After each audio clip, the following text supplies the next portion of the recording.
Welcome to Pallavi TV. రాష్ట్ర వ్యాప్తంగా ఎండలు మండిపోతూ ఉన్నాయి. రోజు రోజుకు ఎండ తీవ్రత పెరుగుతూ ఉంది. దాదాపు 3 రోజుల వ్యవధిలోనే 100 మందికి పైగా వడదెబ్బ దాటికి చనిపోవడం జరిగింది. మొన్న శనివారం ఒక్కరోజే 53 మంది.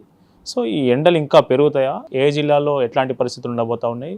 ఏ జిల్లాల ప్రజలు మరింత అప్రమత్తంగా ఉండాల్సిన అవసరం ఉంది? ఇట్లాంటి అన్ని అంశాలు మనతో పాటు మాట్లాడడానికి హైదరాబాద్ వాతావరణ కేంద్రం సీనియర్ వాతావరణ అధికారి శ్రీనివాస్ గారు ఉన్నారు. సార్ నమస్తే. ఎట్లా ఉండబోతున్నాయి సార్ ఈ నెక్స్ట్ 1 వీక్ ఎట్లా ఉండబోతాయి ఉన్నాయి ఎండలు? ఏ జిల్లాలు మరింత అప్రమత్తంగా ఉండాలి ఆ జిల్లాల ప్రజలు? వచ్చే 4 రోజుల వరకు టెంపరేచర్లు ఇప్పుడున్న స్థాయి నుంచి పెరిగే అవకాశం లేకపోయినా ఇదే స్థాయిలో కొనసాగే అవకాశం ఉంది.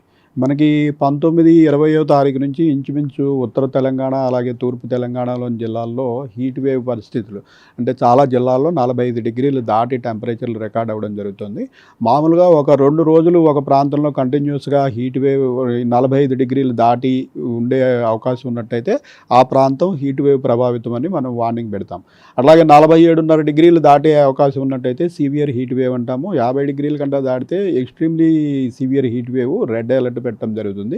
అయితే ప్రస్తుతం కూడా మనం రెడ్ అలర్ట్ పెట్టడం జరిగింది. కానీ ఈ రెడ్ అలర్ట్ టెంపరేచర్ దృష్ట్యా కాదు, ఒకే ప్రాంతంలో 5 రోజులు పైబడి మనకి ఈ 45 డిగ్రీలు కొనసాగినా కూడా మనకి ఎక్స్ట్రీమ్ హీట్ వేవ్ అంత ప్రభావం ఉంటుంది. కాబట్టి ఆ రకంగానే మనం చూస్తున్నాం. గత 3 రోజుల్లో మీరు చెప్పినట్టు 100 మంది పైగా ప్రాణాలు కోల్పోయారు.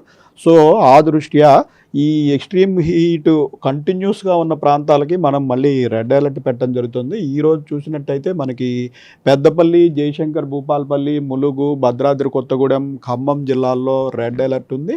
అలాగే మనకి ఇటు మంచిర్యాల, కొమరం భీము, ఇటు హనుమకొండ, వరంగల్, మహబూబాబాదు, సూర్యాపేట, నల్గొండ జిల్లాల్లో ఆరెంజ్ అలర్ట్ ఉంది. ఉత్తర తెలంగాణలోని మిగిలిన జిల్లాలు ఆదిలాబాదు, నిర్మల్, నిజామాబాదు, జగిత్యాల, రాజన్న జిల్లాల్లో ఎల్లో అలర్ట్ కొనసాగుతుంది. రేపు కూడా మనకి ఈ తూర్పు జిల్లాల్లో ఎల్లో అలర్ట్ కొనసాగుతుంది. జయశంకర్ భూపాలపల్లి, ములుగు, భద్రాద్రి కొత్తగూడెం, ఖమ్మము, మిగిలిన సెంట్రల్ జిల్లాలు ఇటు వరంగల్, హన్మకొండ ప్రాంతంలో కూడా ఆరెంజ్ అలర్ట్ కొనసాగుతుంది. ఎల్లుండి మనకి 3వ రోజు కూడా ఇటువంటి పరిస్థితే ఉంది. అలాగే 4వ రోజు కూడా ముఖ్యంగా ఈ తూర్పు జిల్లాల్లో ఆరెంజ్ అలర్ట్ ఉంది. ఈ దృష్ట్యా ప్రజలందరూ కూడా చాలా అప్రమత్తంగా ఉండాల్సిన అవసరం ఉంది. ముఖ్యంగా ఈ హీట్లో కనుక కంటిన్యూస్గా బయట ఉన్నట్టయితే ఈ హీట్ స్ట్రోక్ గురయ్యి ప్రాణాలు పోయే పరిస్థితి ఉంటుంది. సో మనం పెట్టిన అలర్ట్ల దృష్ట్యా అందరూ కూడా దీన్ని ఎవరు లైట్గా తీసుకోకుండా అప్రమత్తంగా ఉండాల్సిన అవసరం ఉందని తెలియజేస్తున్నాం. సరే, ఈసారి నైరుతి ఋతుపవనాలు అనుకున్న దానికంటే కొంచెం ముందే రాబోతామని ఒకవైపు చెప్తా ఉన్నారు. మరోవైపు ఎల్నినో నైరుతి ఋతుపవనాల మీద ఎల్నినో ప్రభావం ఉండబోతా ఉంది అని చెప్తా ఉన్నారు. ఈసారి వర్షాలు ఆలస్యం అయ్యే అవకాశం ఉందా? లేదంటే రైతులకు సంబంధించి ఏ సూచనలు చేస్తారు? మనకి ఎల్నినో ప్రభావం అయితే డెఫినెట్గా ఉంది. ఈసారి మాన్సూన్ పీరియడ్ అంటే జూన్, జూలై, ఆగస్టు, సెప్టెంబర్ 4 నెలల్లో కూడా ఎల్నినో ఉండే అవకాశం ఉంది. సో ఈ ఎల్నినో వల్ల మనకి పడే వర్షపాతంలో మనం ఏప్రిల్లో చేసిన ఇనిషియల్ అనాలిసిస్ ప్రకారం 8% వరకు తగ్గే అవకాశం ఉందని మనం భావించడం జరిగింది. అయితే తర్వాత పరిస్థితులు ఇంకా మారి ఎల్నినో అనుకున్న దానికంటే ముందే ప్రవేశిస్తుంది. సో ఇంకా మనకి 8% కంటే కూడా ఎక్కువే లోటు అయితే డెఫినెట్గా ఉండే అవకాశం ఉంది. అయితే మాన్సూన్ ముందు వచ్చిందా తర్వాత వచ్చిందా అన్న దాని మీద ఓవరాల్ 4 నెలల వర్షపాతం ఆధారపడదు. 4 నెలల వర్షపాతం వేరే ఫ్యాక్టర్స్ ఉంటాయి. అలాగే ఒక వారం రోజులు ముందు రావడం కానీ వెనక రావడం కానీ వీటికి కూడా వివిధ రకాలైన గ్లోబల్ పరిస్థితులు, గాలిలో మార్పులు కారణం ఉంటాయి.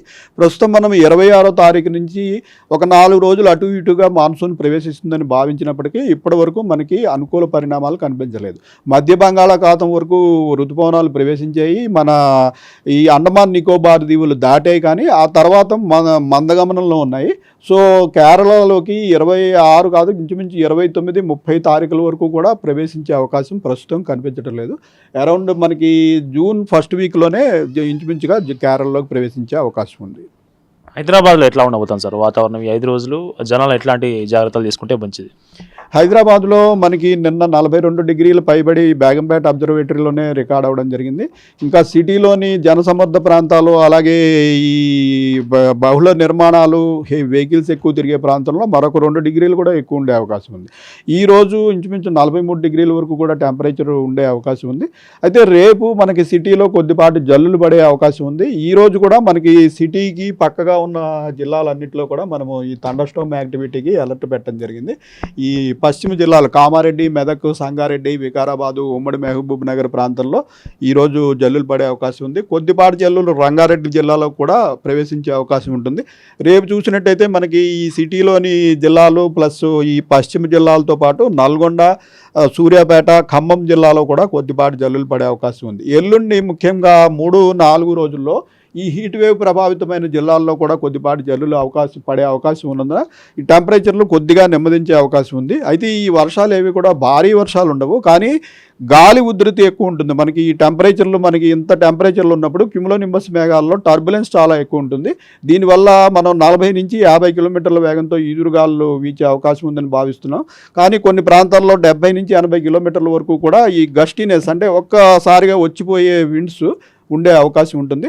సో ఆ రకంగా కూడా అప్రమత్తంగా ఉండాల్సిన అవసరం ఉంది. సో ఇది పరిస్థితి. దాదాపు ఈరోజు 5 జిల్లాల్లో జయశంకర్, భూపాలపల్లి, పెద్దపల్లి, ఖమ్మం, భద్రాద్రి కొత్తగూడెం, సో ఇంకొక జిల్లా, ఈరోజు 5 జిల్లాల్లో రెడ్ అలర్ట్ ఉంది. రేపు 4 జిల్లాల్లో, ఎల్లుండి 3 జిల్లాల్లో.